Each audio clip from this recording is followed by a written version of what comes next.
오늘 말씀은 마태복음 27장 45절에서 50절 말씀입니다. 교독하고 마지막 말씀을 함께 읽겠습니다. 제6시로부터 온 땅에 어둠이 임하여 제9시까지 계속되더니 제9시쯤에 예수께서 크게 소리질러 이르시되 엘리 엘리 라마 사박다니 하시니 이는 곧 나의 하나님 나의 하나님 어찌하여 나를 버리셨나이까 하는 뜻이라. 거기 섰던 자 중 어떤 이들이 듣고 이르되 이 사람이 엘리야를 부른다 하고 그 중에 한 사람이 곧 달려가서 해민을 가져다가 신 포도주에 적시어 갈대에 꿰어 메시게 하거늘 그 남은 사람들이 이르되 가만두라 엘리야가 와서 그를 구원하나 보자 하더라. 예수께서 다시 크게 소리 지르시고 영원히 떠나시니라. 아멘. 십자가의 시선이라는 제목으로 이상철 목사님 말씀 전해주시겠습니다. 네, 안녕하세요. 날씨가 엄청 갑자기 시원해졌죠? 엄청 더울 때는 과연 원래 크리스마스 때 우리가 반팔 입고 지내는 거 아닌가 그런 걱정을 좀 했었는데 참 하나님의 만드신 자연은 참 오묘합니다. 올 거는 반드시 온다. 그죠? 가끔 늦는 것 같아도 올 거는 반드시 온다. 여러분 반드시 죽습니다. 때가 되면 영 안 죽을 것 같죠? 때가 되면 반드시 죽는다. 그리고 그 뒤에 반드시 부활이 있다. 반드시 있다. 없을 것 같지만 반드시 있다. 그게 하나님이 만드신 온 우주의 창조 원리인 것처럼 우리 신앙에 있어서도 하나님이 만드신 그런 원리가 그대로 반드시 이루어진다. 그게 우리 신앙이죠. 네. 자, 오늘 예수님께서 드디어 십자가 위에서 돌아가십니다. 돌아가시면서 예수님께서 십자가 위에서 하셨던 7개의 말씀들을 한번 살펴보려고 합니다. 자, 예수님께서 십자가에 박히신 시간은 금요일 날 오전 9시에 박히셨습니다. 오전 9시 그러면 뭐죠? 우리 근무 시작 시간. 네. 근무 시작 시간할 때 예수님께서 9시에 딱 박히셔서 예수님 오후 3시에 돌아가십니다. 6시간 동안 십자가 위에 계셨는데 보통 십자가형에 따르면 굉장히 빨리 돌아가신 겁니다. 왜냐하면 보통 십자가형이라는 게 로마 군인들이 십자가에 못 박을 때는 그 죽음의 과정이 굉장히 처절합니다. 십자가에 매달아서 체중이 처지고 갈비가 우러져서 폐를 찌르고 그렇게 죽는 것이기 때문에 그 고통을, 몸이 으스러지는 그 고통을 다 느끼게 만들어 놓은 그런 형입니다. 그 심한 경우는 하루가 지나서 이틀, 3일 가는 경우가 있다고 합니다. 그러니까 그 얼마나 잔인하죠. 요즘 우리 같으면 사형을 집행하더라도 고통을 느끼지 않게끔 바로 탁 죽이는 게 사형의 중요한 어떤 그런 핵심 노하우 같은데 그 당시에는 로마의 반기를 들은 사람들은 이처럼 처참하게 죽는다. 사람들이 보는 자리 앞에서 하루나 이틀 정도 고통을 겪으면서 죽게 만드는 그게 십자가형입니다. 우리 성경에 보면 제3시, 6시, 9시 그런 게 나오는데 그건 유대인의 시간이고 우리 시간으로 바꾸면 오전 9시부터 오후 3시까지입니다. 오늘 이 본문에 보면 제6시에 어두워지기 시작했고 제9시에 예수님께서 소리 지르시고 돌아가셨다. 그렇게 기록되어 있죠. 그래서 예수님께서 이렇게 빨리 돌아가신 것은 로마 군인들이 나중에 보면 벌써 죽었어? 이렇게 빨리 죽을 리가 없는데 그렇게 생각하면서 창으로 입구를 찌르게 되는 그 배경이 됩니다. 다시 말하면 확인 사살하는 거죠. 죽은 거 맞아? 정말 죽었어? 저렇게 빨리 죽다니? 그러면서 이제 창으로 찔러서 우리가 알고 있는 것처럼 입구에서 창을 찔러서 이제 피와 물이 쏟아지는 그건 역시 이사야서에서 예언했던 그 예언의 성취죠. 이사야 53장 5절에 보면 그가 찔린다. 메시아가 찔린다. 창에. 그런 것처럼 그게 바로 이제 예수님께서 빨리 돌아가신 그 시간들입니다. 자, 예수님께서 십자가 위에서 7만을 하셨는데 오늘 본문에 보면 마태복음에는 4번째 나와 있는 딱 한 말씀만 마태복음에 기록되어 있습니다. 그리고 이제 마가복음도 요 한 개의 말씀이 같이 기록되어 있고 이제 누가복음에 3개가 기록되어 있고 요한복음에 3개가 기록되어 있어서 좀 7개의 말씀이 하셨구나. 그리고 우리가 알 수 있습니다. 자, 성경은 마태, 마가, 누가, 요한 이렇게 4개의 복음서가 있는데 같은 예수님의 생일을 말하지만 다 약간 다른 각도에서 보여줍니다. 어떤 성경에는 이 말씀이 있고 어떤 성경에 저 말씀이 없고 가끔 우리가 보면 서로 상충되는 것 같기도 하고 이상하다. 왜 복음서가 하나만 있으면 되지 왜 4개가 있으며 서로 다른 얘기를 하고 있을까? 그렇게 생각되어지지만 그 복음서는 각자 자기가 전하고 싶은 메시지가 있습니다. 나는 무슨 말 하고 싶다. 많은 사건들 중에서 나는 이 사건을 좀 강조하고 싶다. 그런 것들을 마태, 마가, 누가, 요한이 다르게 기록하고 있기 때문에 각각 다르게 기록되어 있습니다. 마태복음에서는 우리가 본 것처럼 네 번째 엘리 엘리 라마 사박다니 이것만 기록되어 있는데 다른 성경에 보면 제일 먼저 했던 말이 아버지여 저들의 죄를 사하여 주옵소서. 자기가 직접 못 박은 사람들. 두 번째는 옆에 있는 강도를 향하여 오늘 내가 나와 함께 나오니 있으리라. 이 누가복음에 있는 말씀이죠. 세 번째 보면 예수님께서 자기 밑에 있는 자기 생모 마리아를 향하여 여자여 보소서 아들입니다. 그렇게 말하면서 사도 요한을 가리킵니다. 근데 내가 죽고 난 다음에 어머니를 보살펴 줄 육신의 아들은 사도 요한입니다. 그렇게 말하면서 자기 어머니를 향하여 마리를 향하여 그렇게 말합니다. 이때 예수님한테는 육신의 동생들이 있었죠. 같은 마리아가 낳았던 대표적인 사람이 야고보. 우리 성경에 보는 것처럼 야고보서를 기록했다고 보여주는 그 야고보가 있었지만 이때는 이 야고보가 아직까지 자기 형을 주님으로 모시지 않았기 때문에 아직 자기 동생에게 어머니를 부탁하는 게 아니라 자기의 정말 12제자 중에서 가장 사랑했던 요한에게 자기 어머니를 부탁하는 그 세 번째 말씀을 하십니다. 그 네 번째가 바로 엘리 엘리 라마 사박다니. 다섯 번째가 내가 목마르다. 이 요한복음에 기록되어 있는 거고 또 여섯 번째 말씀 다 이루었다. 이것도 역시 요한복음에 기록되어 있는 것이고 일곱 번째 마지막 말씀 아버지여 내 영혼을 아버지 손에 부탁하나이다. 누가복음에 기록되어 있는 그런 말씀입니다. 일곱 개의 말씀을 보면 처음에 세 가지는 사람들을 향한 배려의 말씀입니다. 아버지여 저들의 죄를 사해달라. 또 그리고 오늘 강도를 향하여 내가 나와 함께 나오고 있을 것이다. 또 자기 어머니 마리아를 향하여 부탁하는 요한에게 부탁하는 그런 세 가지 말씀은 다 사람들에 대한 배려의 말씀이고 뒤에 네 개의 말씀은 전부 다 하나님을 향하여 주님의 뜻을 이루어가는 그런 의미를 담고 있는 말씀들입니다. 엘리엘이 마찬가지고 내가 목마르다 다 이루었다 아버지 내 영혼을 아버지 손에 부탁하나이다. 이제 그렇게 말합니다. 자, 마태는 7개의 말씀 중에서 다른 것들은 기록하지 아니하고 네 번째 이 말씀만 딱 기록을 했습니다. 읽어보면 마태복음이 기록된 주된 목적은 뭐냐면 마태는 예수님의 그 복음을 유대인들에게 전하고 싶어 했습니다. 그러니까 주 독자가 유대인이죠. 자기 자신도 유대인이고 유대인들을 향하여 네가 그렇게 기대했던 메시아가 바로 지금 우리가 보고 있는 저 예수다. 그렇게 말하는 게 마태복음의 주된 목적입니다. 그리고 유대인들에게 우리가 알고 있는 구약의 모든 예언들이 예수를 통해 이렇게 이루어졌다라는 말하고 싶은 게 마태복음의 주된 목적입니다. 그렇기 때문에 나머지 말씀들은 다 생략하고 네 번째 말씀만 딱 기록을 했습니다. 마태가 강조하고 싶은 것은 그 7개의 말씀 가운데서도 네 번째 이 말씀입니다. 이 말씀 우리가 알고 있는 것처럼 시편 22편의 성취죠. 밑에 보시면 마태복음 27장 46절에서 엘리 엘리 라마 사박다니 이 말씀은 그 당시의 히브리어입니다. 유대인들은 이 말 들으면 알죠. 그 말의 의미가 뭔지. 그렇지만 마태는 혹시 또 이 말을 읽으면서 이 말의 의미가 뭔지 모르는 사람들 위하여 밑에 번역을 붙입니다. 마태가 쓰기를 이 말의 뜻은 나의 하나님 어찌하여 나를 버리셨나이까? 라는 뜻이다. 엘은 하나님이고 엘리 그러면 나의 하나님. 엘리 나의 하나님 라마 사박다니 어찌하여 나를 버리셨습니까? 그런 뜻이다라고 한 번 더 번역을 해주죠. 그러면서 이것은 우리가 잘 알고 있는 시편 22편의 1절과 똑같은 말씀이고 예수님께서 그 말씀을 지금 인용하는 것이다. 그리고 시편 22편에서 예언되어졌던 다윗을 통하여 예언되어진 그 예언이 오늘 십자가 위에서 이렇게 이루어지는 것이다. 라고 마태가 강조하고 있습니다. 시편 22편도 우리 1절이 제일 첫 절이 똑같은 구절이죠. 내 하나님이여 어찌 나를 버리셨나이까. 이 시편 22편은 대표적인 메시아 고난시죠. 다윗이 기록했던 다윗은 자기의 삶 가운데서 뭔가 고난을 당합니다. 그 자기가 시편을 짓죠. 근데 그 시편의 내용들은 나중에 십자가 위에서 예수님의 십자가형에서 그 중에 많은 부분들이 그대로 글자 그대로 다 이루어집니다. 옷을 나누어 갖는다 그런 것들 그건 다 이루어집니다. 이 말씀이 바로 엘리 엘리 라마 사박다니다. 그래서 이 말씀 보면 나의 하나님 그렇게 부르는 거죠. 예수님의 십자가에 치는 7가지 말씀을 보면 첫 번째 말씀에서 하나님을 향하여 뭐라고 부르죠? 아버지 이렇게 부릅니다.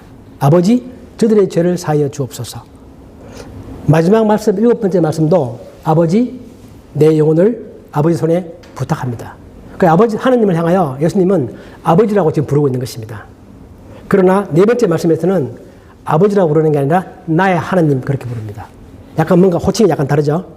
그래서 네 번째에서 나의 하나님이라고 부를 때는 예수님은 하나님을 향하여 자기 아버지로서의 하나님을 부르고 있는 게 아니라 자기는 이제 십자가 위에서 모든 죄를 지고 죽는 죄인으로서 하나님을 향하여 부릅니다. 그래서 나의 하나님, 나의 하나님. 지금은 예수님께서 이 말씀을 하실 때는 하나님과 자기의 관계는 아버지와 아들의 관계가 아니라 이때는 이 순간만큼은 하나님과 심판자 하나님과 그 죄를 다 가지고 있는 죄인으로서의 예수님의 모습으로 탁 만나는 것입니다. 나머지 부분에서는 나의 아버지 이렇게 부르지만 네 번째 말씀은 그렇게 부른다는 뜻입니다. 이 순간은 하나님께서 정말 예수를 버립니다.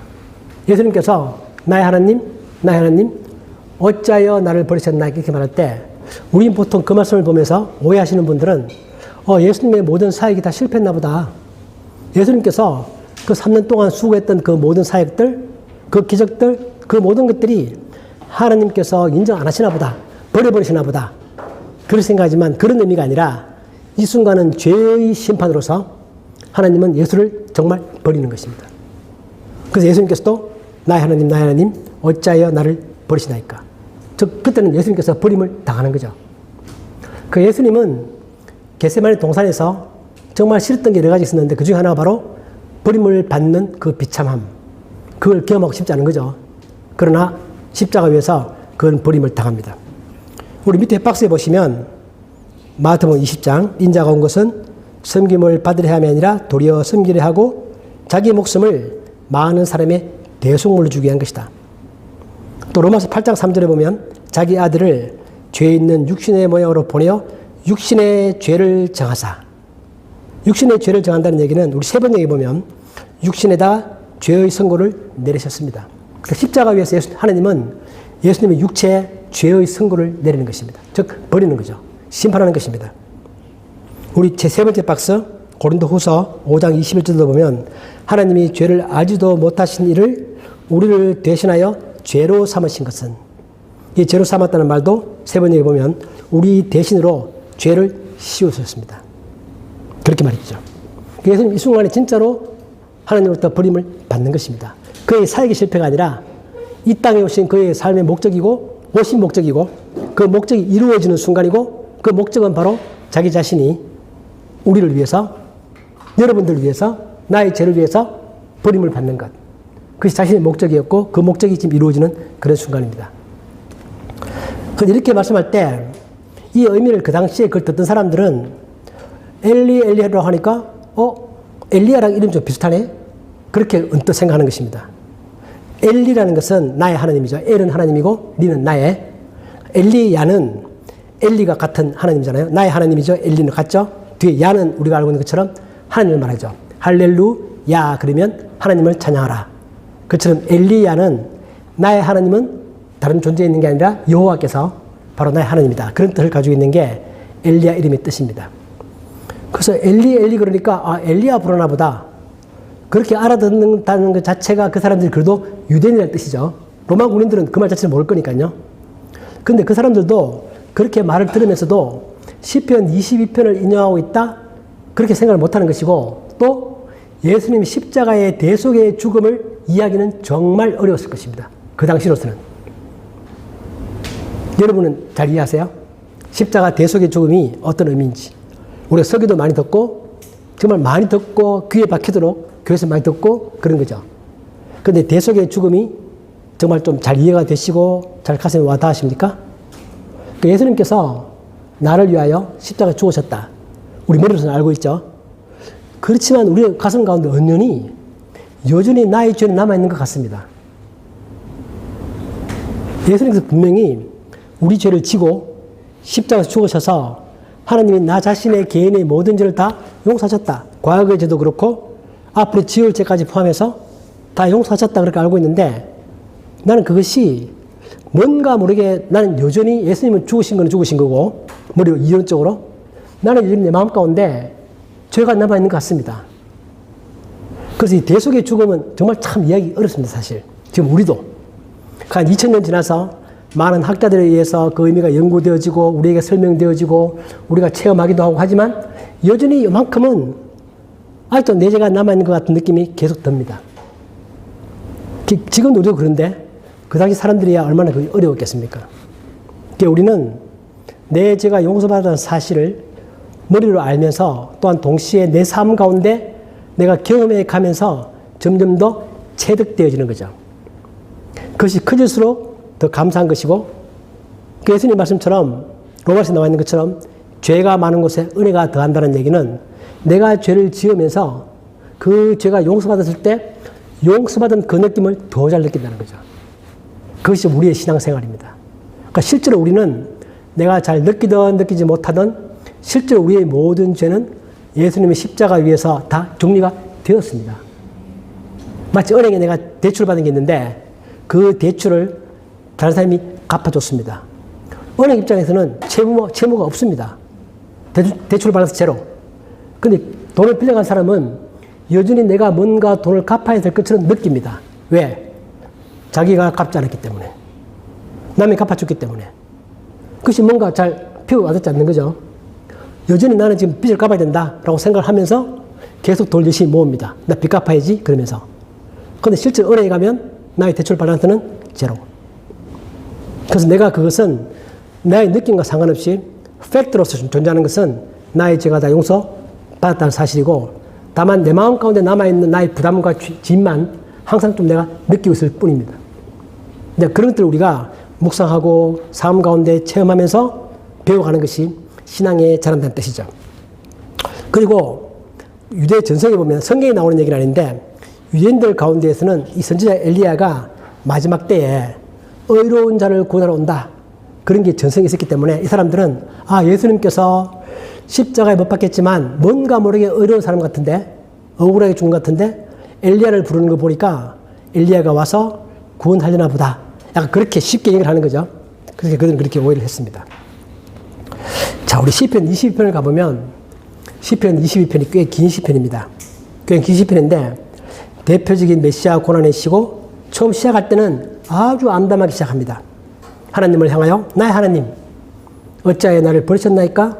그렇게 말하면서 그러나 뒤로 가면 갈수록 점점 더 그럼에도 불구하고 하나님의 구원을 확신하는 그 하나님을 찬양하는 그런 시로 바뀝니다. 그 시편 22편은 고난의 시가 아니라 시를 분류할 때 우리가 찬양시로 분류합니다. 신기하죠? 우리 앞으로만 보면 너무너무 힘들어 보이는 그런 상황들입니다. 이 시편 20편을 밑에 보시면 27절, 28절 마지막 부분에 가면 모든 나라의 모든 족속이 주의 앞에 예배할 것입니다. 나라는 여호와의 것이고 여호와는 모든 나라의 주제이십니다. 즉 하나님의 주권을 인정하고 그걸 찬양하는 것으로 끝납니다. 우리 성경에 보는 모든 시편들의 대표적인 모습이죠. 항상 원망, 불평, 불만으로 시작했다가 뭔가 하나님에 대한 생각을 계속하면서 점점 더 그 생각이 긍정적으로 바뀌어져 갑니다. 그러니까 우리도 그런 거죠. 우리 힘들 때 하나님을 원망하고 불만을 터뜨리지만 하나님에 대해서 뭔가 생각을 하다 보면 점점 더 그것이 찬양과 긍정으로 바뀌어져 가는 게 모든 시편의 공통 패턴인 것처럼 시편 22편 역시 그런 모습을 가지고 있습니다. 이 시편 22편을 보면 1절에 보시면 내 하나님이여 내 하나님이여 어찌 나를 버리셨나이까? 어찌 나를 멀리하여 돕지 아니하시오며 내 신음소리를 듣지 아니하시나이까? 즉 이 다윗은 어떤 어려운 상황 가운데서 하나님이 나를 버렸다. 그 생각이 드는 거죠. 하나님 내 귀를 듣지 않고 나의 신음소리를 전혀 듣고 있지 않다. 그리고 6절에 가면 또 사람으로부터도 부림을 받습니다. 나는 벌레요 사람이 아니다. 사람들의 비방거리고 백성의 조롱거리다. 즉 하나님께서 나를 버리셨고 내 주위의 모든 사람들도 다 나를 버렸다. 이런 느낌을 받는 거죠. 그러니까 실제로 그랬을 수도 있고 다윗이 그렇게 느꼈을 수도 있고. 여러분 그런 느낌 받으신 적 없죠? 여러분들은? 저는 있습니다. 여러분들은 없죠? 하나님 나를 버리셨구나. 내 얘기를 듣지 않으시는구나. 그걸로 끝나는 게 아니라 내 주변의 모든 사람들 전부 다 나를 외면하고 나를 조롱하고 그런 느낌을 받는 것입니다. 다윗조차도 또 그리고 그러한 상황들은 예수님께서도 지금 십자가 위에서 느끼는 것입니다. 하나님 자기를 버리는 것이고 자기 십자가에 못 박은 사람들을 포함해서 지나간 모든 사람들이 자기를 조롱하는 그런 모습을 예수님도 지금 느끼는 것입니다. 그렇기 때문에 우리도 그럴 수 있습니다. 우리가 그런 상황에 처한다는 것이 독특한 상황이거나 특이한 상황이거나 그래서는 안 되는 상황이 아니라 다윗과 예수님 자신도 그것을 겪었던 것처럼 우리도 매일 그렇지는 않겠지만 그런 상황을 겪는다는 것이 특별하게 이상한 상황은 아니다. 느낄 수 있는 것이다. 취할 수 있는 것이다. 라고 하나님은 지금 시편 20편을 통해서 또 십자가 예수님 죽음을 통해서 우리들에게 그렇게 지금 말씀하고 있는 것입니다. 그래서 보면 오늘 내용을 정리해보면 이런 절망의 시간들은 누구에게나 다 있다. 그리고 하나님은 인간의 몸을 입고 이 땅에 오셔서 직접 그 과정을 지나간다. 다윗도 그랬고 예수님도 그렇게 하신다. 우리가 알고 있는 것처럼 십자가의 죽음은 하나님의 뜻을 이루어가는 과정이죠. 그 전에 반드시 부활이 있고 하나님의 뜻은 반드시 이루어지고 그 과정 가운데서 고난의 터널을 지나는 것뿐이다. 우리가 이런 사실들을 안다는 것은 참 중요한 거죠. 아까 우리 처음에 말했던 것처럼 아무리 더워도 그 더위가 평생 가지는 않는다. 반드시 시원해진다. 알고 있는 것처럼 이 고난의 시기도 하나님이 만들어 놓으신 모든 우리들의 인생의 섭리 가운데서 하나님의 큰 뜻 가운데서 하나님을 사랑하는 자들에게는 하나님의 모든 뜻이 합력하여 선을 이루는 것처럼 반드시 이것은 과정이고 긴 터널이고 반드시 지나간다. 이거 우리가 확신하면 할수록 그 터널을 지나는 순간에 우리 소망을 가질 수 있는 것이고 결코 좌절하지 않는 것이고 패배하지 않는 것이고 넘어지지 않는 것이고 그 시간들 우리가 힘들지만 피부로는 힘들죠. 다윗도 힘들었고 예수님도 이 순간만큼은 정말 힘들었습니다. 예수님 하나님이시기 때문에 십자가에서도 하나도 안 아프고 아픈 척만 했느냐? 아니죠. 그 순간 정말 힘든 것이 육체도 힘든 것이고 마음으로도 그렇게 외치는 것처럼 하나님이 자신을 버리는 것처럼 정신적 고통을 똑같이 느끼는 것입니다. 우리 힘든 것을 우리가 과소평가하는 게 아닙니다. 우리 힘든 것은 정말 힘든 것입니다. 그런데 불구하고 그 힘들지만 그 과정을 우리가 반드시 지나갈 수 있다. 이건 성경 자체가 우리에게 하는 딱 하나의 메시지죠. 여러분들의 삶 가운데는 죄도 있고 고난도 있고 역경도 있다. 그러나 하나님이 우리를 사랑하시는 그 사랑은 반드시 이루어지는 것이기 때문에 어떤 순간에도 그거에 대한 의심을 하지 말라. 그거에 대한 확신을 가져라. 그리고 지금 고통스러운 그 자체는 안다. 하나님께서. 나도 안다. 예수께서 고통을 겪어나갔고 모든 믿음의 영혼들이 다 겪어나갔기 때문에 다 안다. 그러나 그것은 반드시 끝난다. 그것이 성경에 일관된 메시지고 오늘 우리가 예수님께서 십자가 위에서 죽으시는 이 과정을 보면서 내가 어려운 상황일 때마다 이걸 생각하면서 예수님께서 나의 하나님 엘리 엘리 어찌하여 나를 버리셨나이까 라바 사막다니 그 장면을 생각하면서 내가 어려운 순간에도 마음 가운데 굳센 힘을 가지고 버텨나가는 우리 모두가 되시기를 주님 이름으로 축복합니다. 아멘. 아버지 하나님, 우리들 살아가면서 정말 극심한 고통을 겪을 때가 있습니다. 어떤 기도 제목을 가지고 몇 년씩 기도해도 하나님께서 들어주지 아니하시고 내 몸의 질병도 낫게 아니하시고 내 가족들의 어려운 문제도 해결해 주지 않으시고 하나님께서 외면하신 것 같은 그런 느낌을 받을 때가 너무 많습니다. 하나님, 어찌하여 하나님께서 우리의 기도를 듣지 아니하시며 나를 버리셨나이까 그렇게 생각되어지기도 하고 또한 동시에 내 주변의 모든 사람들도 나를 조롱하고 비난하고 나를 업신여기고 그런 상황에 처할 때가 너무 많이 있습니다. 그러나 주님, 우리가 그런 상황 가운데서도 다윗의 시편 20편을 기억하며 십자가에서 외치신 예수님의 그 말씀을 기억하며 하나님의 뜻이 내 삶 가운데 반드시 이루어지며 하나님의 그 사랑은 결코 실패하지 아니하고 불변의 그 사랑이 나의 구원을 반드시 이루어낼 줄을 확신하며 어떤 어려운 순간 가운데서도 힘차게 걸어갈 수 있는 저희들이 되기를 원합니다. 하나님께서 우리들에게 그런 힘과 지혜와 믿음을 허락하여 주옵소서. 예수님의 이름으로 기도하옵나이다. 아멘.